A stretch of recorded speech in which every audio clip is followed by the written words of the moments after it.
When we try to blame God for our sufferings, do you think God would snap at man? If in a similar way the same behavior was towards man, his confidence would just collapse. Man is generally very weak from the standpoint of his or her mind. When someone criticizes them, their mind just declines. This is a portrait of a feeble mind. Mind has to turn rational. It has to turn godly. Such a mind doesn't criticize or praise. The mind should be at such a level that it should be tough in a way it was in Kunti's case. Hello friends, welcome to my channel, All Things Spiritual. Today we will talk about Mother Mary, Kunti and a certain similarity in their lives. Please don't forget to like, share and subscribe to my channel if you like the content. It's a bit weird when a topic of Kunti comes in relation with Mother Mary. I guess such a similarity might have never been raised. The reason I bring it up is due to analyzing their lives, and as each religion is to their own,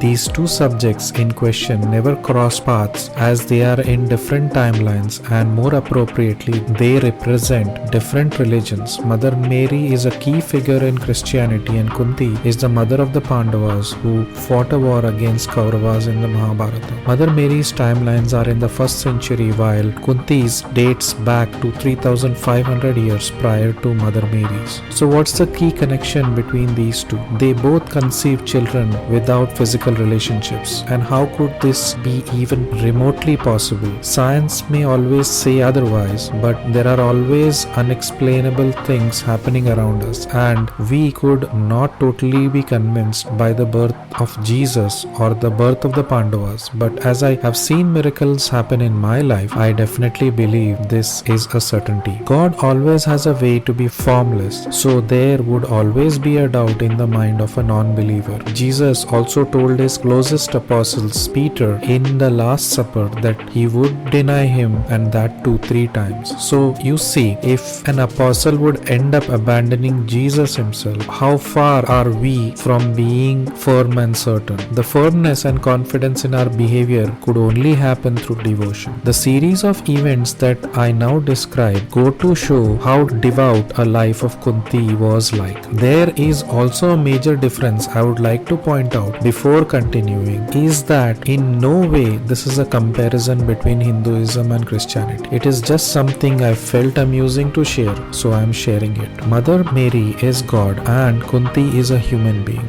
Mother Mary gave birth to Jesus Christ, who was a son of God, and Kunti gave birth to Arjuna, who was also a son of God and who later merged with God consciousness. Jesus was at a far elevated level compared to Arjuna, and I say this due to the reason that Krishna himself mentioned that he put a veil on him so that he could not know about his real self, and that both of them were highly attained yogis in prior lifetimes. But Arjuna's birth during the timelines of Mahabharata signified a special birth as a virtuous human being who gets into a moral dilemma and despair about the violence and death the Kurukshetra war would bring about against his own king, where he wonders if he should renounce and desperately seeks Krishna's counsel, who then answers with the discourses of the Bhagavad Gita, which is the holy Bible of the Hindus. Since we can't talk about both Mary and Kunti at the same time, I would like to go for loving Mother Mary first, and as she is herself God, I would then talk about Kunti. It is very interesting from a spiritual point of view as to how these two stories draw certain similarities. I would mainly like to point out here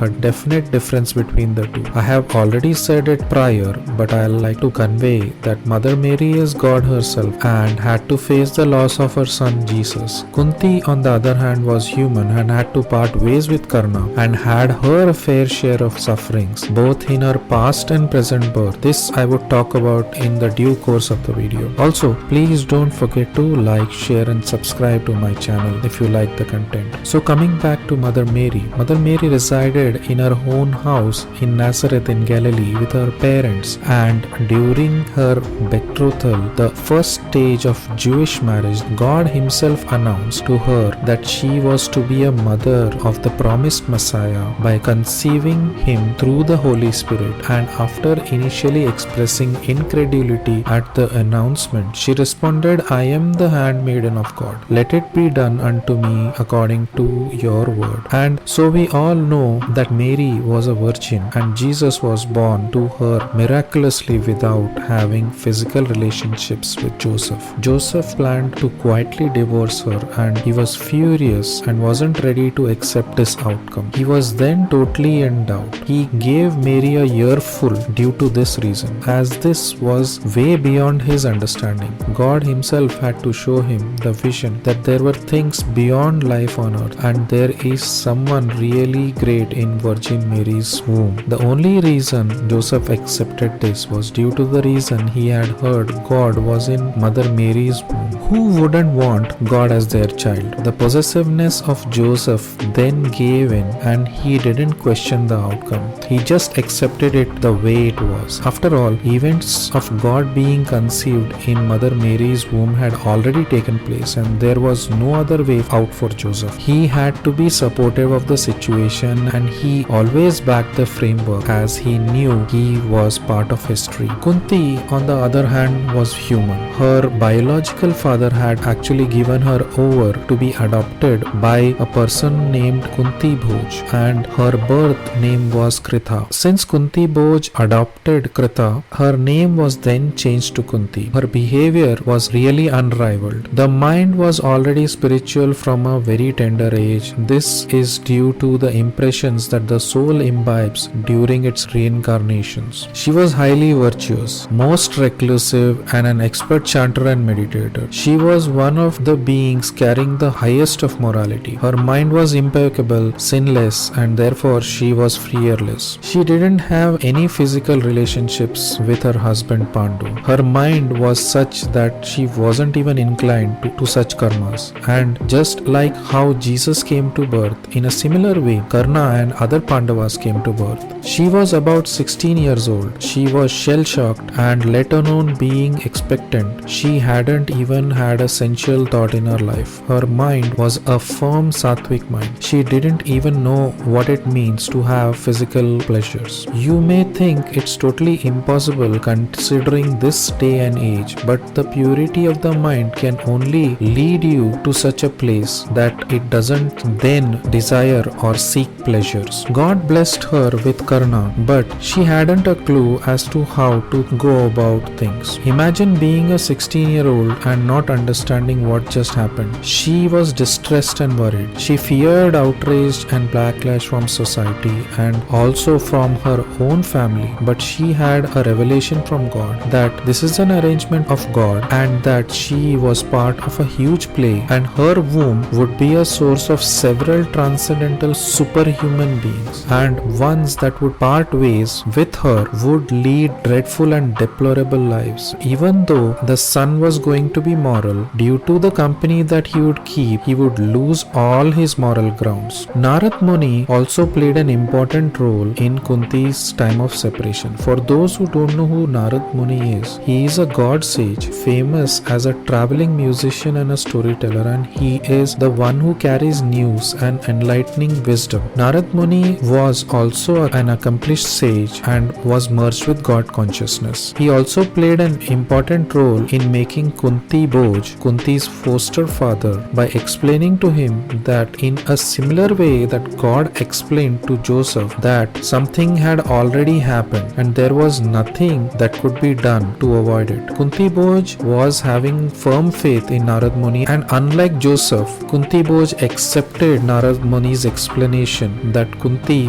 was a pure human being and in her womb was this brilliant bright boy that could never be theirs. But why would he not be ours was Kunti Bhoj's question. Narad Muni's reply was that in order to avoid society's backlash, you would have to part ways with him, and his abandonment was definite now. How could an unmarried Kunti keep him? Won't people question this? Karna's looks, on the other hand, were outstanding. As I explained in Karna's video, sun's energy had to be extracted to manifest Karna, and he wasn't a Jivatma. And as I explained in the video, he had to play a balancing act in the fight against evil by being on the dark side of the war. So Kunti was so scared, so Narad Muni sat her down and showed her the vision of the future. He told her that there was going to be a great war in favor of righteousness, and even though your son would be a mighty warrior, he would fight the war against your other sons, and this was God's arrangement. What would you do about it? You just give birth to the child, and I would make arrangement to see that he is safe. Narad Muni gave Kunti some hope. Don't care about society. You know that you are pure and God loves you. You will have to give away Karna. Kunti was upset at the words of Narad Muni, but God was behind her and watching her back at all times. So they prepared for him to be let go. They made a small basket, put a cushion underneath it, and put some jewels. And there were a couple of points to note here. Her breast milk was flowing incessantly during the time of separation. And the other thing was that every 2 or 2.5 minutes, there was a glow on Karna's body which looked like a shield,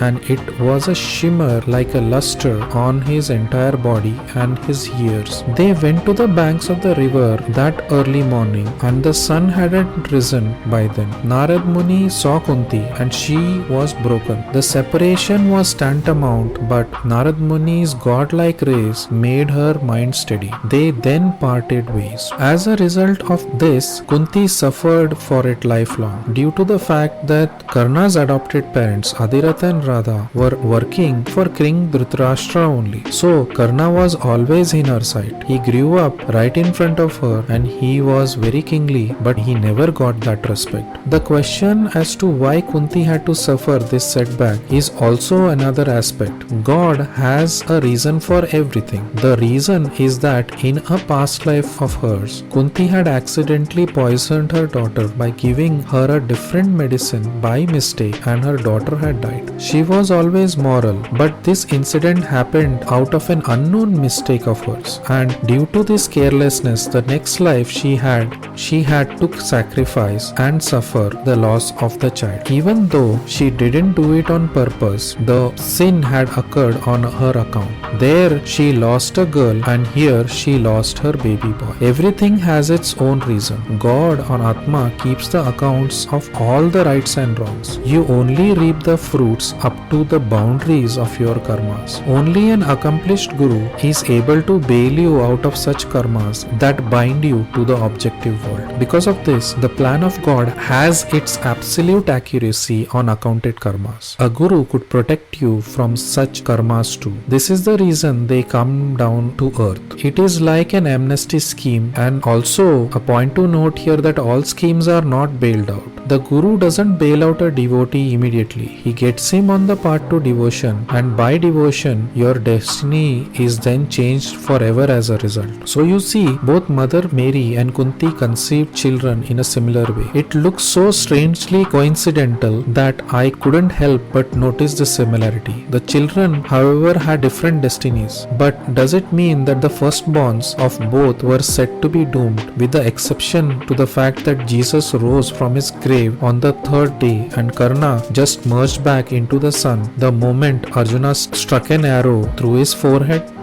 How did you like the video? Please do let me know your thoughts regarding this. Do you believe God works his ways independent of religious practices? I feel he has nothing to do with what religion we belong to, as the soul is free from all bindings and is ever existing and is free from all religious practices.